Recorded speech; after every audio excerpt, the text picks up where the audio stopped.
Hi everyone, I'm JD. Welcome back to my channel. Alright, back again with part 2 of answering your questions from the 2000 subscriber video. Let's just pick up where we left off. Susan asks, what are you studying at university? Well, I'm not actually studying anything at university, but I have studied lots of things at uni, so I can go into that. For just a bit of background, I am a bit of a study freak. I was always one of those kids who didn't mind school. I kind of quite liked homework and assignments and deadlines, and I loved essay writing. So I loved learning, I loved knowledge, I loved all that kind of stuff. And so I love universities. Just being in a university makes me feel very happy and at home and at peace. Being in a lecture theatre feels like home. The way that bookshops feel like home to me. And so, yeah, I first of all, as soon as I finished high school, I went to uni and studied environmental science, majored in zoology, and did honours in animal behaviour because my dream back then was to become a zoologist. Then I realised when I graduated that that wasn't my dream anymore. and, and for a few years there, I didn't really know what I wanted to do. I was a bit lost. I was a bit confused. And then I thought that I would want to be a missionary. And so I always wanted to go to Bible college since I became a Christian and knew about Bible colleges. And then I did a grad dip at Bible college doing mission studies. And yeah, that was really good too. I'm not sure now, like through that course, I wasn't sure if I wanted to be a long-term full-time missionary for the rest of my life. I definitely still would like to go on a mission trip, but yeah, not sure if it's like a full job thing that I want to do.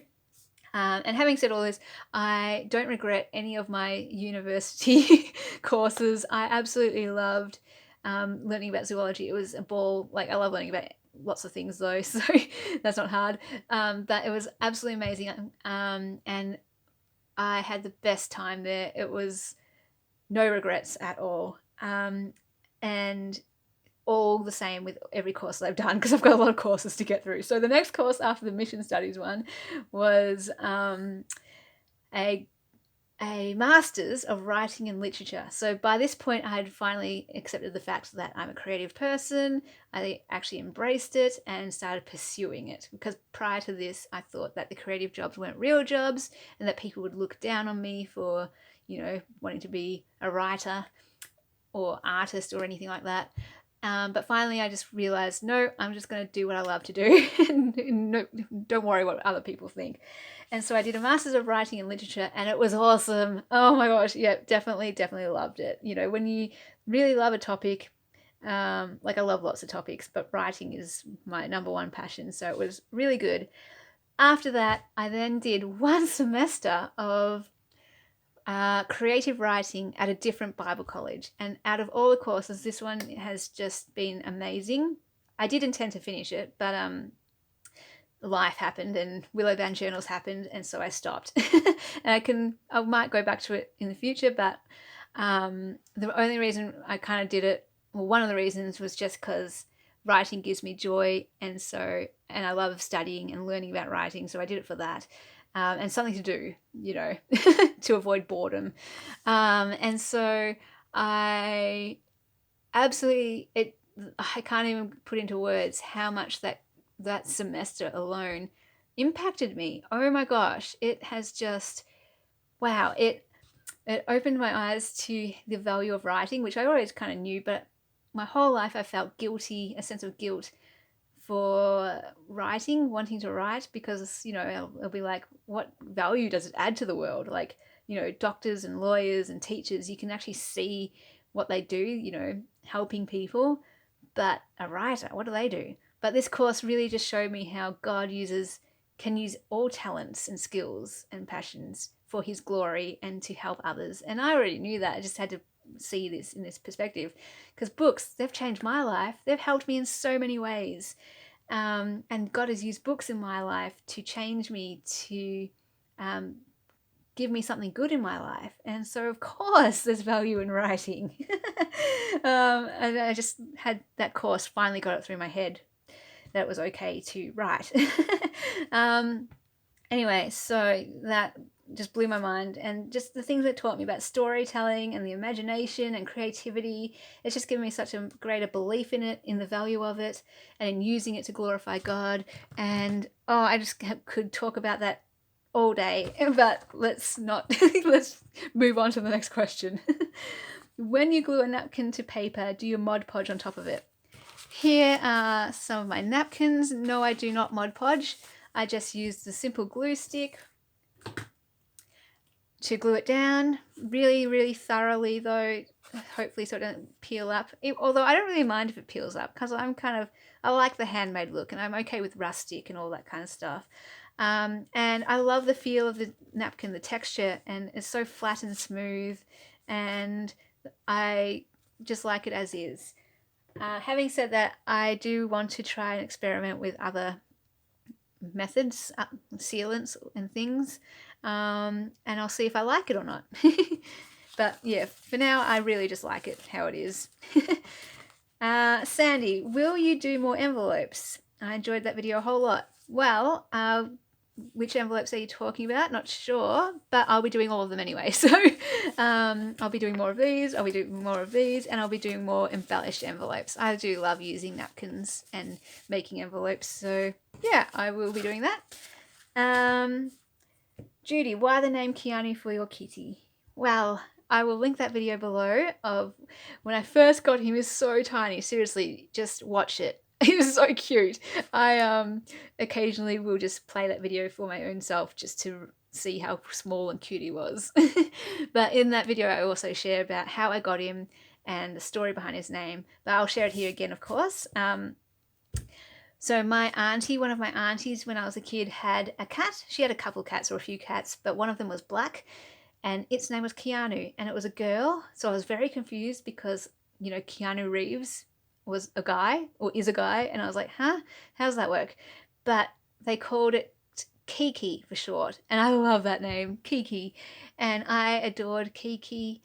And so when I was given a black cat, of course I remembered Keanu, that Kiki, and it just felt kind of natural for me to name him after her because I loved her so much.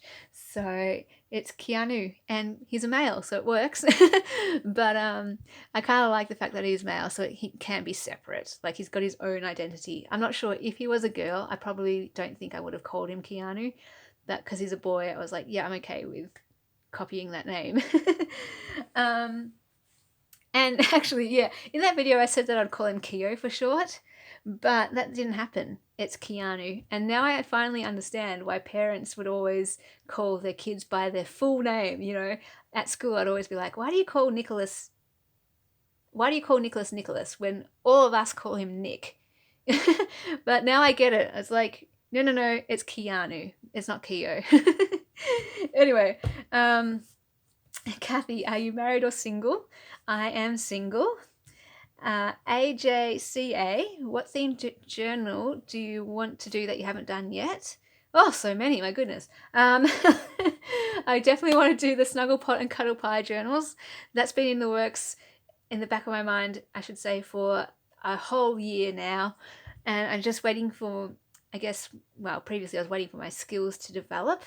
But now I'm ready because now I can sew, and I can work on those journals. It's just going to be a large project, and I'm kind of emotionally invested in these journals because Snuggle Pot and Cuddle Pie was one of my favorite books growing up, and you know, it brings back all those memories, and so it's going to take a lot of emotional energy for me as well as I make these journals, if that makes sense. But yeah, hopefully we'll get those done by the end of the year, because I don't want to I don't like things hanging over in my mind of things I've got to do. I like ticking things off. So that's one that comes to mind. There's a whole bunch of others, but for the sake of this question, I'll say that one. Kathy, what glues do you use? I always get confused on which glue to use. Craft glue is the one I pretty much use all the time on everything, except for napkins. I use the glue stick because it's gentler on the fragile napkin.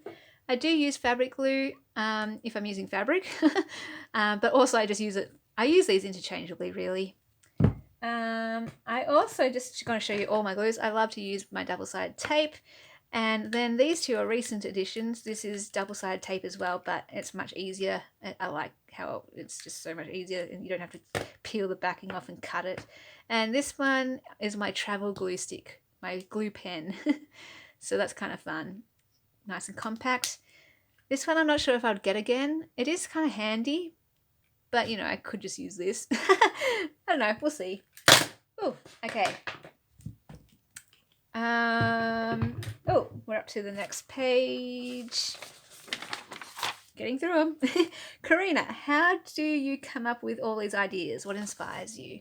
Oh, Instagram, Facebook, and YouTube. Just seeing everyone's videos and photos inspires me so much. It's like every time I see something, it's another thing to add to the list. It just never stops growing.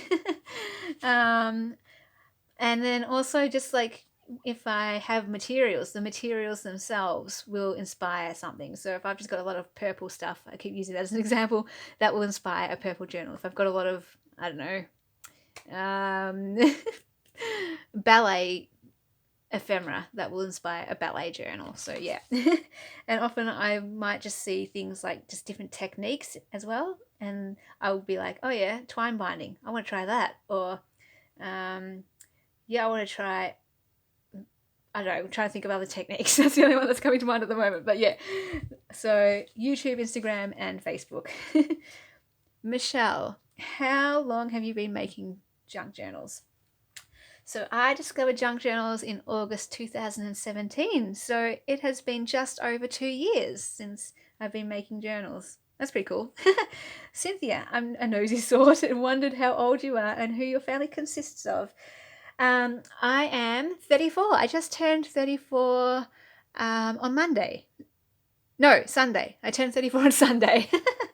And my family consists of my mum, my dad. I have an older sister who is about 7 years older than me, and I have an older brother who is about 4 years older than me. My sister is married, and I have a nephew on that side, and he's about 8, I think. And my brother is also married, and I have a niece and nephew on that side, and I think they are 9 and 11, I think. Robin, what sort of string do you tie your pages in the books with when you are binding? I use embroidery floss, so I love these beautiful colours. Look at that. I have used wax linen thread as well, and I know lots of people do, but I like this because it's nice and gentle on the pages, nice and soft. I like the colours. It's just what I have on hand. It's easy to get. Maybe in the future I will try other types of wax linen thread, see if I can find something softer. But yeah, that's what I use. Gypsy Rose, Jane, what needle do you use in machine when sewing paper? Well, I don't really know, but I can show you it. I just used the one that came in the sewing machine, although I did break the needle. I've broken 2 needles now. The first time I did it, I panicked. I was like, oh no, that's the end of my sewing machine. I have to buy a new one. But then I was like, okay, hang on. I looked around and I saw that the sewing machine came with some other needles. And I was so proud of myself because I managed to figure it out all myself. I didn't have to Google it or look up a YouTube video. I just saw this and I was like, oh yeah, okay. I know how that works. Put that in there, unwind it, take out the old needle, put in the new one. And I was like, this is awesome. I felt so proud of myself. And my needle, that's the broken one. So where is the good one? Here is the needle I use. Yeah. Not sure if that helps. Okay, next is... Oh, I skipped one, didn't I? Oh, well, I answered them all in the end. Oh, no. That's just a repeat of a question. Sorry. So Haley asked the same question. How long have you been making journals for? So down here, yeah. Just over 2 years. Heather, have you ever thought of hosting a swap on your Facebook page? No, I haven't. I'm open to it. I guess like I never thought of it because it wasn't designed for that. It was more designed for like a communal email from me to Willowbound Journal fans because It's just like quicker than email. I find Facebook is just like everyone can see it and it's there, and people can instantly just comment and everyone can see it, and it's just a great way of communication, really quick and easy.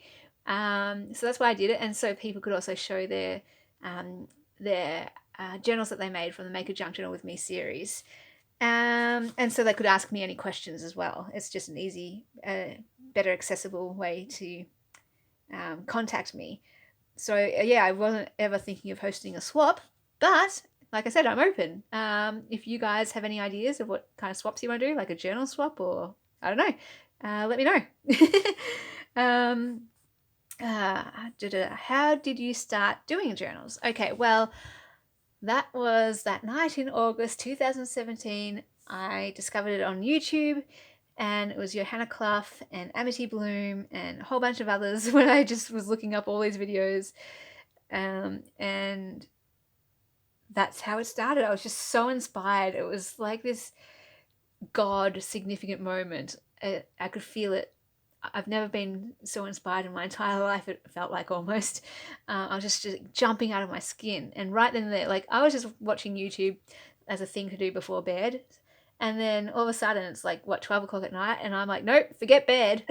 I'm making a journal. So I pulled out like every single craft supply I had. And then I just experimented. And from there, went out and bought supplies and made my first journal. And that's how it all started. Cindy, how did you get started in the junk journal community? I'm having a hard time getting started. Also, how did you get through your depression? I struggle myself. Okay, so specifically the community, I would say, like I've already kind of shared how I got started in terms of how I discovered journals and started making them. But then, yeah, I started a YouTube channel, and I guess that's how I got involved in the community. Just by people watching my channel and me watching other people's channels and then commenting, that helped me to be part of the community. But also the Facebook groups, the JJ groups, and especially for me being in Australia, the Junk Journals Down Under group has been just the most wonderful, supportive group. They've been actually not just an encouragement to me in my journal journey, but in my life journey. And I'm so thankful. They've done a lot for my well-being. They've done a lot for me just in general. So I'm very thankful for them. So I guess, yeah, that's what I'd say in terms of being part of the community and getting started there. Make your journals, share your journals on Facebook, share them on YouTube, even Instagram. I'm still getting the hang of Instagram. But yeah, some people are really huge on Instagram, and I guess that's how they get part of the community. So yeah. How I got through my depression. Wow. Okay, that's could be a whole video in itself. I'm going to link below the series where I go through my story. I share my artwork and I share my stories of how I got through depression there. That might be helpful, something to check out. So I'm just going to do like the real quick, brief version here for this video. But go to those other videos because I go into a lot more specific detail. Because there's like a lot of things that helped. So many different things. I call it my toolkit, my mental health toolkit. And I always say, find what works for you. Not everything will work for everyone. So just keep trying different things. And once you find something, put it in your toolkit, and then you'll have that for the rest of your life. For me, things that helped me get through, first of all, having that foundation, knowing that God loved me was my rock. When everything else was shaky, that at least gave me something to stand on. Because when I hated myself and thought that everyone else hated me, at least God loved me. So that at least I had a starting point there. Who knows what would have happened if I didn't have that. And then it basically just came down to the tools. So one of the tools was just doing things that I enjoyed. Reading, writing, creating, watching movies, doing things that just gave me a little bit of joy in amongst the pain and the darkness. Doing things that helped me express myself. So writing and drawing, like being able to express myself was great therapy. And then reading about other people's journeys through depression, that helped as well. It made me feel not so alone. It made me feel understood. And it also helped me, they gave me tools, you know, they shared what worked for them and I could see, oh yeah, that one works for me too. Um, what else helped? Essentially, when it comes down to like actual psychology, that kind of stuff, things like diffusion, you know, not believing your thoughts, not giving them attention, expansion, making room for your thoughts, not beating yourself up for them, just letting them be there and not fighting them, not fighting feelings, just accepting them. Things like um, asking, is this helpful? Like, is it helpful that I'm having this thought that I hate myself? No. What can I do instead? Let's do something more productive. Let's think more positively, perhaps. Let's replace the lies that I'm telling myself with the truth. Even though I don't feel it, for my survival, I need to do this, is what it came down to. And when I say survival, I mean, like I was never suicidal, but I was self-destructing. So for me as a person to function and to still have a personality and a self, for that to all to survive, I needed to put in place and do all that hard work, put in place those things of replacing negative thoughts, replacing lies with truth, and even just pure distraction was a help.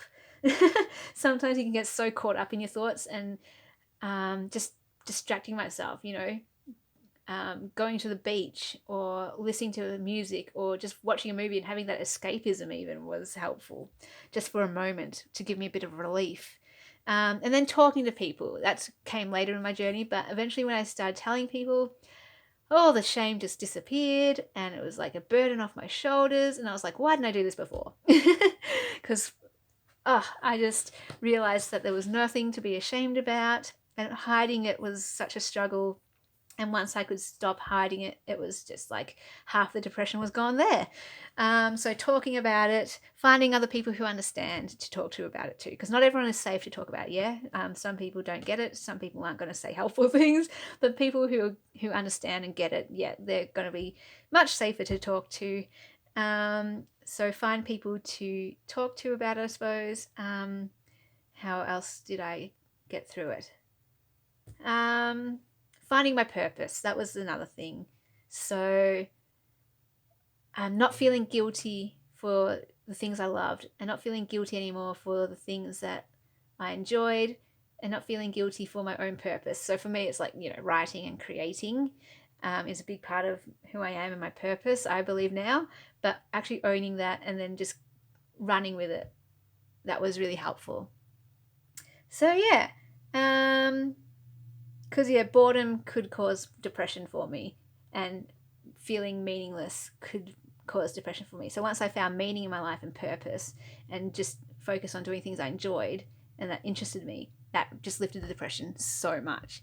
So yeah, I'm going to stop the video there and I'll pick up again later on. But hopefully that was helpful. If you have any questions or you want me to elaborate on anything, just let me know. Ask them and I'll be happy to share more.